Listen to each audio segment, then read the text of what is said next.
We're installing Royal vinyl siding. This is the Woodland series, and this is Shamrock green. One of the things I've always appreciated about Royal vinyl is the hem, the double hem on the nailing fin.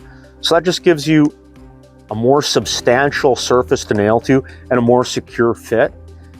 This siding is rated for 200 miles per hour, and we get some wind from out there. So having a siding that's rated for 200 miles an hour is quite important. Another thing I appreciate is they used a mineral-based pigment to get this color. So the dark colors really do not fade. They maintain their color for a long time. And this is one of the few sidings that not only offer a double lifetime warranty, but they also offer a transferable warranty.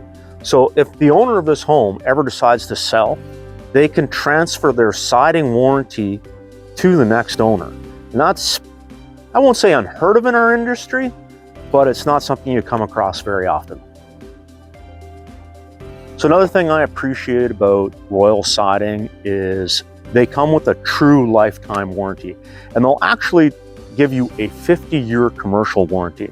So this is 0.046 thick vinyl, and it meets or exceeds ASTM D3679. And while we're quite used to seeing, 12-foot lengths of vinyl in a residential situation, it's also available in 16 and 25-foot lengths. And I can say from personal experience that Westlake Royal actually backs up their warranty. I actually wish we could say that for all vinyl manufacturers, but if you have an issue and you followed their guidelines and instructions, they're going to back it up. And again, that warranty is transferable. So if this client happens to decide to sell this house, they can transfer this installation and the warranty associated with it to the new owner. Inevitably, you have to rip siding at some point. And there's multiple different ways you can rip a long piece of siding.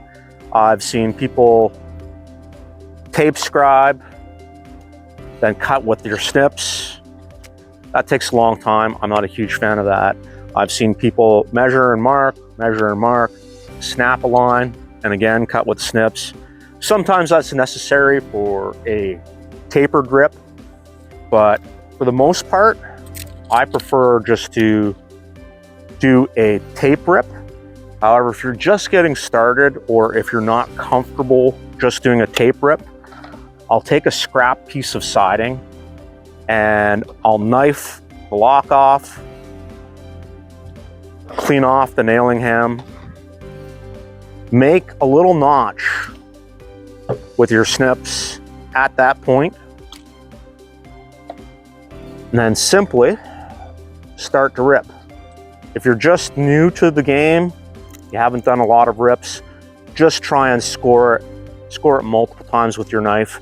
Make sure your knife is sharp. But if you've done it a few times, you can add a little more pressure.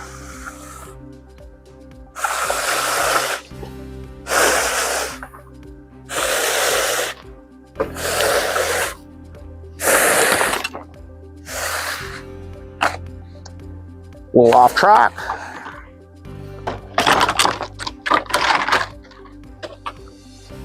Have your nail and hems cut off, and then you have your piece ready to go. A couple things you want to keep in mind when you're nailing your siding off. You want to start in the middle, nail in the center of the nail slot. Obviously, don't nail it too tightly. You want room for expansion and contraction. From that center nail, work one-way nailing, come back to center, nail the other way nailing. That'll ensure that your piece lays flat and you're less likely to have any bulging or puckering in your siding. I'm using the siding tips adapter today.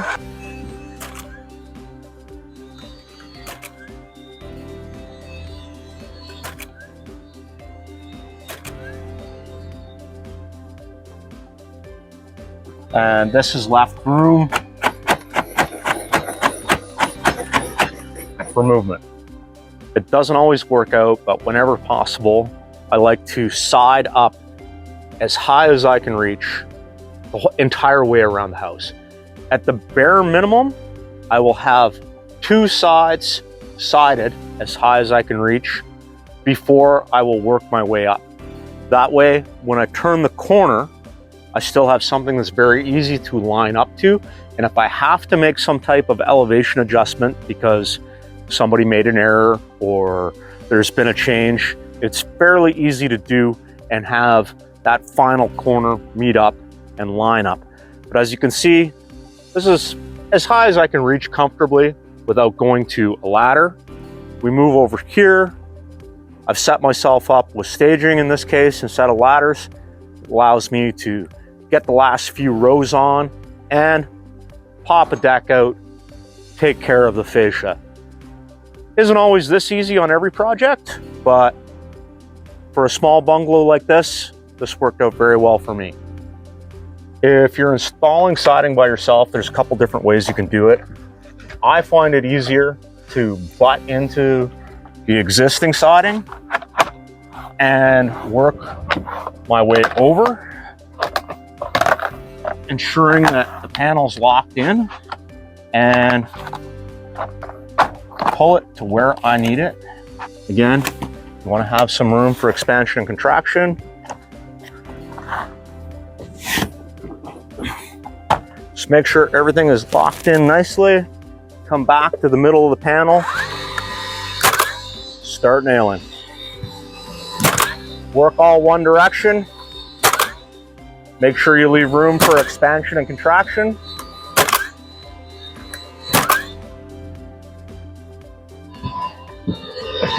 Come back past your center nail.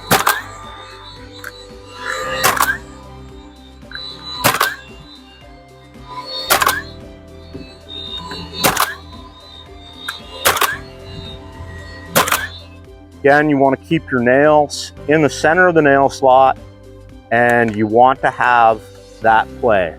You should have room for the panel to move. So probably one of the biggest errors I see is people don't start in the middle of the panel. They'll start at one end and work all one direction. If you're ensuring your nail is right in the middle of the nail slot,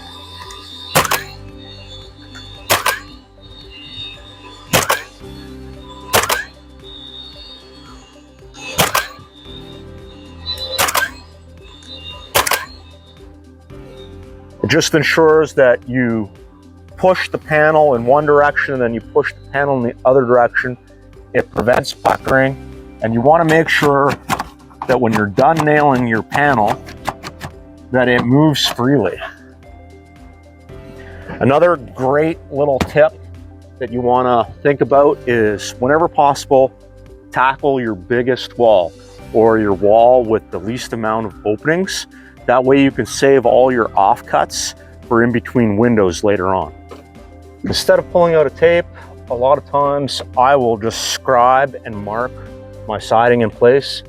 Yes, the nailing hem, or the locking strip is butted tight, but I'm gonna mark against the outside edge of the corner. That way when I'm done cutting and I install, there's gonna be a gap between the locking strip. Couple different ways you can cut this. If you've been doing this a while, you're going to be able to just eyeball and square this across. I recommend at least hit the high points, and that'll give you something to aim for if you're just getting started in the trades. If you've been doing this a while and you can cut with a saw straight, chances are you're going to be able to do this without drawing a line.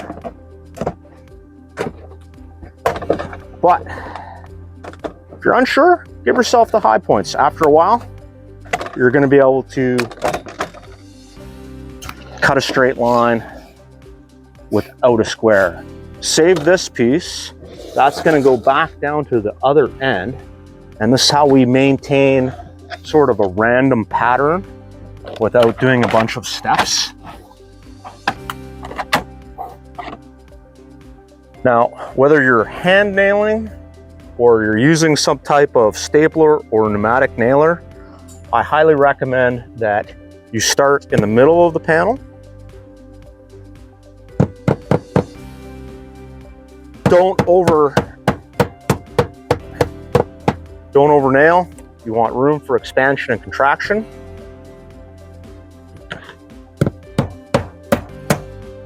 Even though this panel is rated for a 200 mile per hour wind, and the double hem makes a really nice secure fit, I like to set all products up for success. I double nail at the overlap, and even though walking around the corner of the house, probably having the overlaps in the other direction would be more visually appealing, with the wind that comes off the water here, I've planned to have the overlaps in the other direction just to help the product succeed. Once you're finished nailing, again, don't over nail. You want to have some room for expansion and contraction.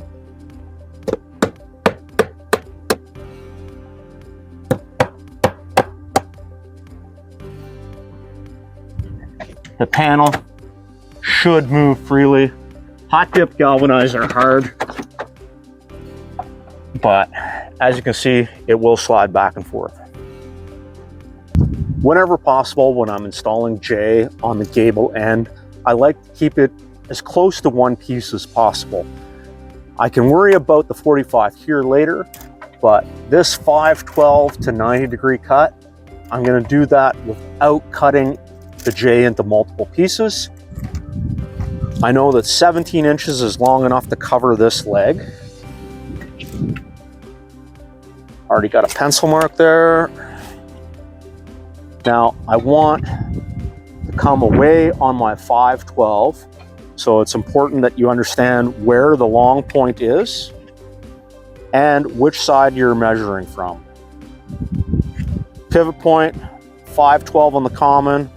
I mark to my pencil point. After a period of time, you won't actually have to worry about pulling your square out. You'll probably be able to eyeball this reasonably close enough. 512 cut, I come in on the back side, 90. I come into the face, and I want to cut up an inch, then clean that off. That allows my J to fold nicely.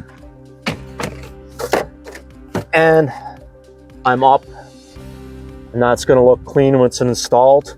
I can now go right into putting a few nails into my J. Make sure you hold it up tight to the soffit.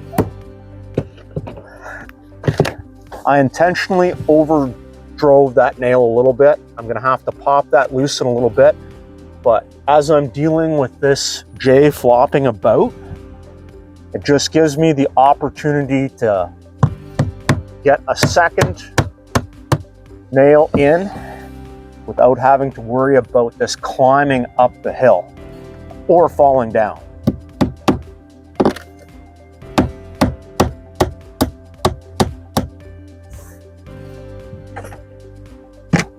Now I can cut my 45 down here and finish nailing this.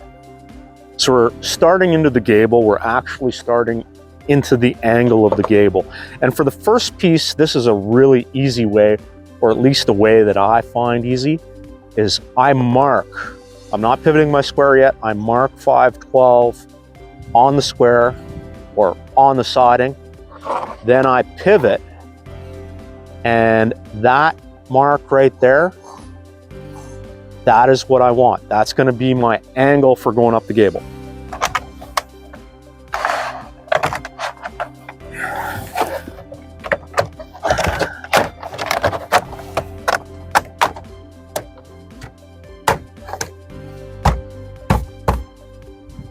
One surefire way to get your gable angle, and it doesn't matter whether it's new construction or a renovation situation, take a scrap piece of siding, match it to your rake angle, and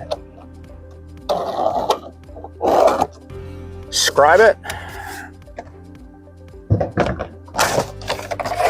Pull this out and cut it.